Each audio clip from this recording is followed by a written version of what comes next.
So now I believe I am ready to start applying the vinyl. So again, clean the surface that you're going to put the vinyl on really well. I like to use acetone because it cleans everything. It cleans off fuel tank sealant, ink, fingerprints. It just cleans off everything really nice, and it does not leave any kind of a film. So this has been cleaned really well. A couple of things to make a mental note of. Again, the way that I am going to do it, I'm going to do one side at a time. So I'm going to have an overlap. The vinyl is going to overlap itself along the trailing edge. So I'm going to do the bottom first. I'm going to come around the trailing edge a little bit and then cut it off. And then when I do the top piece, it will come around underneath and it will get cut off. So wherever you're going to have vinyl overlapping, make sure you clean that edge as well. So I'm putting the vinyl on this bottom face, but on the trailing edge, it's going to wrap around to the other side.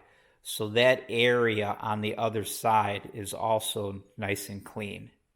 I didn't clean the whole thing on the other side, just the area where I know the vinyl is going to wrap underneath and attach.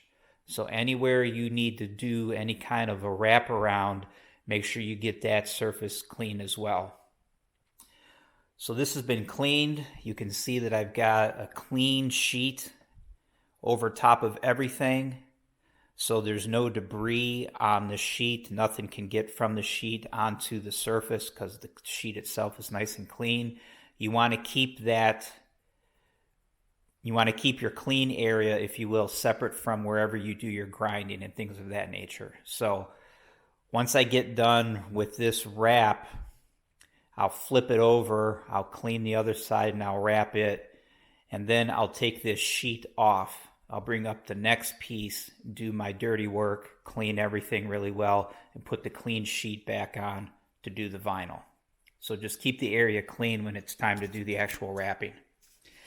So let me grab the vinyl real quick and I'll lay it out and I'll talk about it for a second. This is the vinyl piece, obviously cut to size, and it's laying actually over top of the elevator. And again, I made 4 of these total. Once I had the pattern cut, I made 2 like this, and then I made 2 that were flipped the other way for the other side.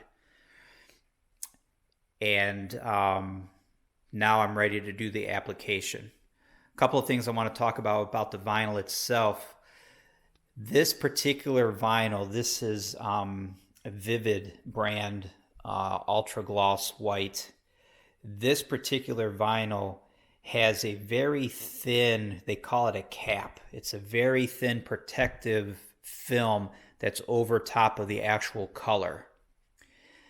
I really, really like that because when you're handling the vinyl and you're working out the air bubbles and doing your thing, you don't want to scuff the nice gloss. And that thin protective cover prevents anything like that from happening. So you still need to be mindful of what you're doing and how you're handling it, but you don't have to be over the top super cautious because it is protected. I really like that a lot. I believe some vinyls don't have that. I don't have any experience with those.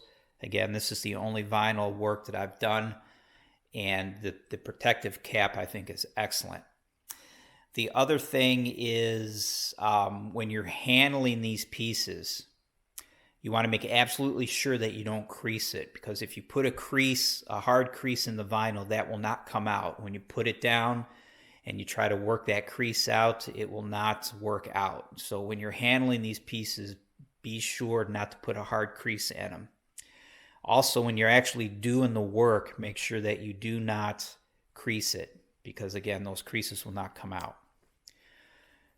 So I think I'll set up, I don't know if I should do a tripod or what. I don't want to film real time because I don't have, that would be a 12-hour long video. And I don't want to do a time lapse necessarily because it won't show everything that I'm working on. But let me get into it and I'll talk to you guys here in a second. All right, howdy everyone. So I'm not going to get into a lot of detail with this particular video just because it's pretty short and I don't really have time to get into a lot of things and explain it. But this is my first piece of vinyl. The last time I had done any vinyl work, that was back when I had done the canopy frame, and that was quite the challenge. These are bigger pieces, but they're more flat, odd shape, but at least they're flat, so they're maybe slightly easier to do. But this is my second attempt, I guess, at doing vinyl work, and it went well. It's a learning curve. There's a lot of little things, and I'll talk about them as these videos progress. But it's very easy to do once you get a system down and a technique down. It's not difficult at all. I really enjoy it. It seems to go by pretty quick, and like I said, I'll get into some more detail as these videos progress. So just getting started. Here we go.